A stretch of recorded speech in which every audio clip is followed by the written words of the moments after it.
So good morning, church. This morning's Moravian reading is taken from Acts 17, verses 4 to 15. And this is the story of a real battle to establish the Christian faith. It begins in Thessalonica around 500 AD, in what was then Macedonia, which is now part of northern Greece.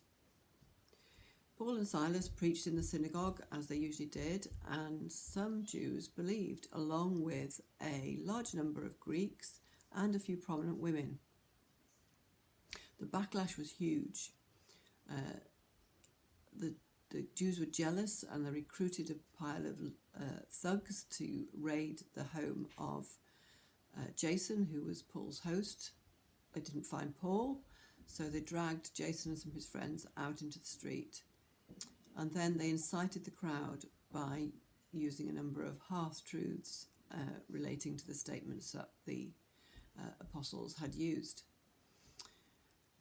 Eventually, Jason and his friends were released on bail, and later that night they smuggled Paul and Silas out of town, and they went to Berea, which was about 50 miles further west. Now, Berea couldn't have been more different than Thessalonica, and it says that many Jews believed, as opposed to just a few in Thessalonica. Along with them, a number of Greek women and many Greek men. Now, it seems that in both places there weren't as many women believing, but they were all prominent women, and I guess if you weren't rich, you couldn't really leave your household chores to go and listen to new teaching. So one hopes that as the church was established, the women were able to get involved.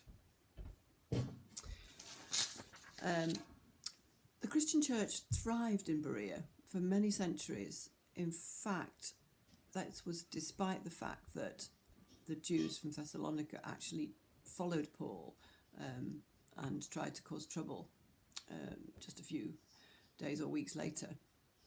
And it meant that Paul again had to be spirited away, off to Athens this time. It's thought that at one time in Berea there may have been up to 100 churches for a population of barely 60,000. And there's a monument to St. Paul in the modern town of Berea. So meanwhile, the persecution in Thessalonica continued and caused Paul great concern, as expressed in his letters written to them, many from Athens. The early Christians in Thessalonica lost work, they lost jobs, they were ostracized by their families, beaten and killed. Paul was really worried about their faith. His letters sought to encourage them through his words, and then he actually sent Timothy to try and help. He finally returned himself a few years later on his third missionary journey.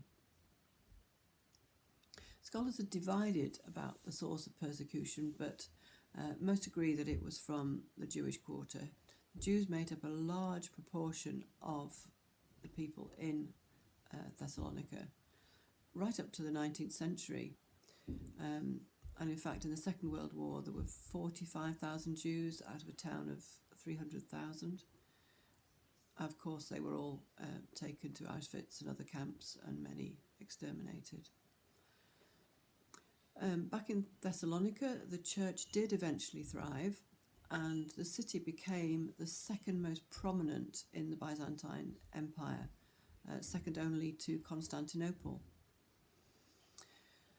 So, what does this passage teach us about persecution?